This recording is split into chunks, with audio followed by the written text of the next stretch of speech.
Terbentuknya Kampung Pemulung ini kan tanah sengketa ya antara Pertamina dan ahli waris. Nah, tanah ini kosong.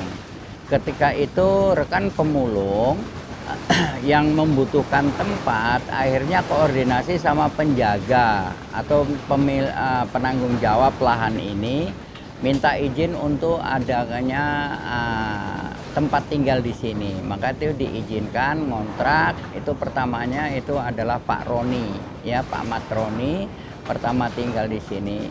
Setelah Pak Matroni bisa masuk ke wilayah ini, lantas banyak lagi teman-teman ngikutin di belakangnya, ikut ngontrak, akhirnya lahan 4,8 hektar ini dimanfaatkan oleh pemulung.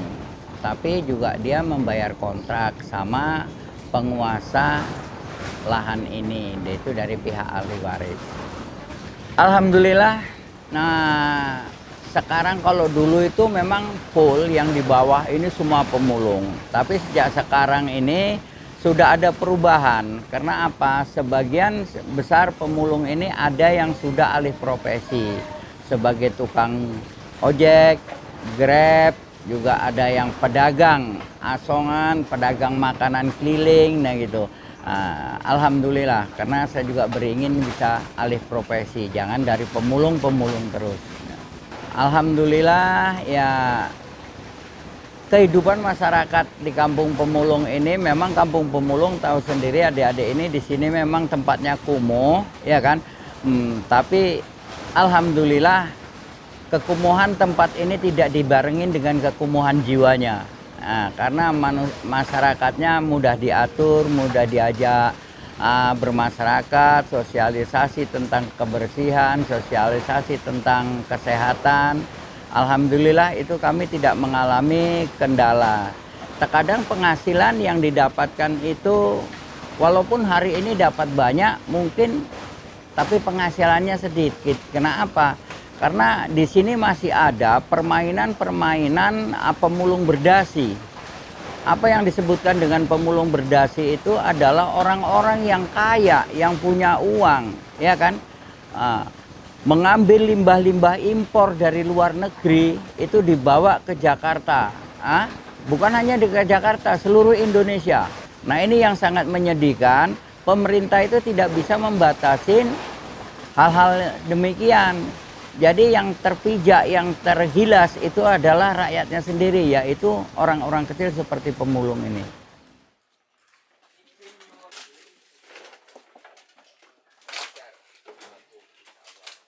Nama saya Pak Gimin, profesi saya pengepul barang limbah dari tahun 2008. Ya selama di sini masih bisa ditempatin, bisa untuk usaha ya tetap saya tinggal di sini. Sebagai usaha ini, ya alhamdulillah ya bisa untuk kebutuhan keluarga ya Mbak ya. Bisa untuk nguliahin anak.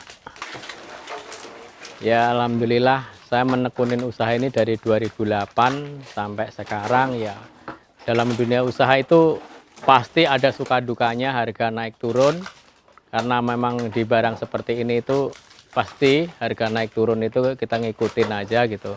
Tapi dengan berjalannya waktu yang penting tujuan kita ini untuk kehidupan rumah tangga, untuk memenuhi kebutuhan kehidupan rumah tangga, alhamdulillah. Nah, gitu sampai saat ini. Dan selain itu kita bisa membantu saudara-saudara kita yang mungkin nyari pekerjaan susah, alhamdulillah kita bisa menampung walaupun nggak banyak, paling tidak kita bisa membantu orang lain gitu.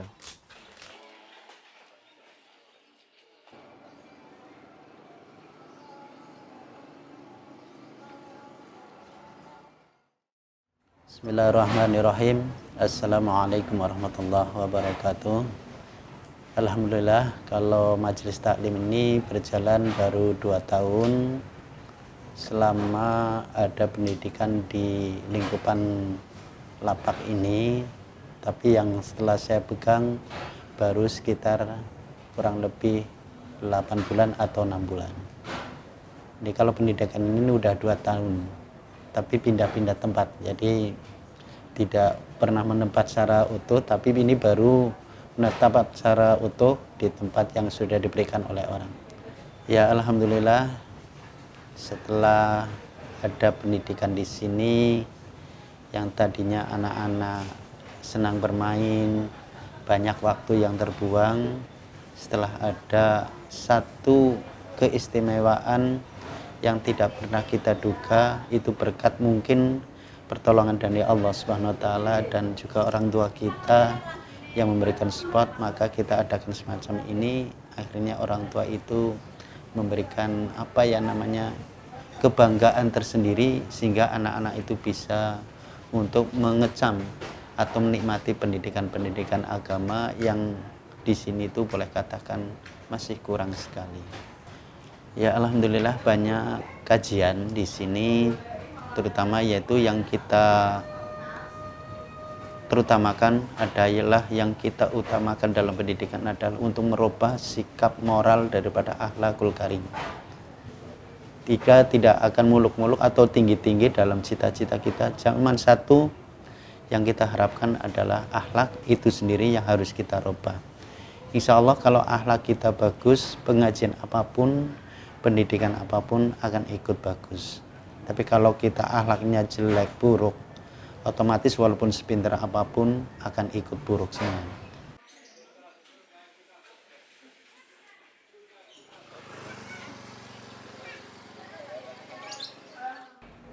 Halo, nama aku Winda Elisa. Aku kerja di salah satu coworking Jakarta. Selain kerja, aku juga ada komunitas dan kebetulan ini aktif komunitasnya juga dari 2017 berdiri sampai sekarang. Untuk anak-anaknya sendiri, mereka masih sangat antusias banget untuk belajar, untuk pendidikan. Selain pendidikan, di sana juga ada belajar agama, ngaji, atau kajian ke guru yang akan mengajar di tempat itu. Nah, kemudian untuk keluarganya sendiri itu juga mendukung. Jadi ketika kita datang, mungkin di situ juga udah sering kali ya si Kampung Pemulung ini dikunjungi komunitas-komunitas yang mau mengadakan si kegiatan itu. Gitu. Jadi ya kalau dibilang memprihatinkan enggak juga, karena warganya itu kayak udah ini udah dunia kita gitu di situ. Jadi ya mereka so far kayak ya udah senang-senang aja, bahagia-bahagia aja, dan anak-anaknya antusias juga, warganya juga merasa sangat senang banget diperhatiin, dikunjungin oleh komunitas kayak gitu. Permasalahan lainnya itu mungkin lebih ke sikap si anak gitu, karena ketika kita mengajar motivasi atau kita mengajar sesuatu ke anak, si anak ini tuh kebanyakan lebih sering main-main, bercanda, atau mungkin attitude-nya kurang baik. Itu aja sih sebenarnya paling yang bisa diberesin banget itu adalah attitude-nya, mungkin bisa diarahkan untuk lebih sopan. Pokoknya kita akan ngajarin itu gitu. Selain ngajarin cita-cita, ngajarin pendidikan, kita ngajarin juga untuk beretitude, bersikap itu seperti apa untuk orang tua atau kakak-kakaknya gitu.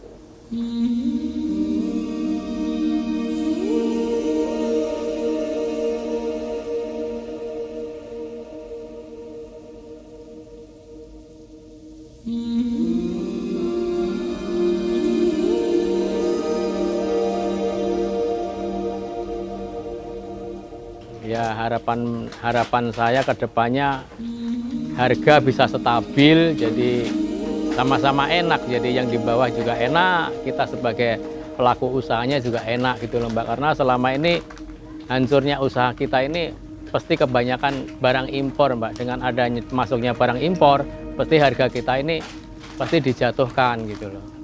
Masuk barang impor besi, mau kertas, itu plastik, itu kalau kedatangan impor pasti harga yang di dalam ini pasti turun gitu, diturunkan gitu dari pabriknya gitu. Itu kayak gitu. Harapan saya setelah keluar dari pendidikan ini, supaya anak-anak ini tidak lepas dari kendali norma-norma daripada hukum-hukum Islam supaya dia itu ada pondasi kuat di dalam kehidupannya setelah lepas dari pendidikan. Insya Allah manusia kalau ada pondasi daripada hukum-hukum Islam, maka dia akan jalan dengan tenang di atas bumi ini. Tapi kalau kita tidak punya pondasi Islam, otomatis kita akan bimbang. Apalagi jauh dengan Al-Quran, itu otomatis seperti mobil yang tak bersetir, selalu akan nabrak. Begitu juga manusia, kalau tidak punya pedoman dan tidak punya pegangan atau tidak punya setir dalam kehidupan, yaitu Al-Quranul Karim, maka niscaya tidak akan bisa menjadi orang yang lurus. Oke, untuk solusinya apa ya? Kalau menurut aku di Kampung Pemulung itu udah bagus banget, karena di selain ada komunitas-komunitas yang suka datang, yang suka kontribusi, mereka punya komunitas sendiri namanya Madani kan, Madani Community. Nah itu si Madani ini tuh menurutku udah sangat bagus banget, karena mereka yang support semua kegiatannya mereka, kayak ngaji, sekolah, itu mereka support untuk si anak-anak antusias belajar gitu. Jadi kalau untuk dibilang solusi atau persoalan atau kayak gimana, menurutku itu udah nggak perlu beratkan banget, karena udah tertolong, udah disupport sama si Madani ini. Ya harapan saya, maka itu saya menganjurkan sama orang tua ataupun anggota saya pemulung Jakarta Selatan ini, supaya didiklah anak-anaknya, sekolahkanlah anak-anaknya walaupun seberat mungkin. Ini tanggung jawab kita sebagai orang tua, memberikan pendidikan, memberikan ilmu kepada anak-anaknya agar anak-anaknya tidak lagi menjadi pemulung.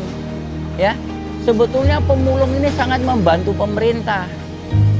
Terus terang aja, berapa baru daur ulang seperti ini setiap harinya, yang dikumpulkan oleh pemulung. Kalau tidak dikumpulkan sama pemulung limbah-limbah plastik kayak gini, ya kan? Apa nggak penuh Bandar Gebang itu setiap harinya? Ini udah membantu, bukan hanya daur ulang plastik aja, kertas, besi, logam-logam segala macam. Tapi nggak ada perhatian pemerintah yang signifikan kepada pemulung. Pemulung ini masyarakat yang dianggap ada dan tiada. Kalau dibutuhkan tenaganya dianggap pemulung ini ada, tapi kalau nggak dibutuhkan ya itulah pemerintah sama dengan politikus-politikus yang sekarang ini, siapa lu siapa gue. Saya rasa itu.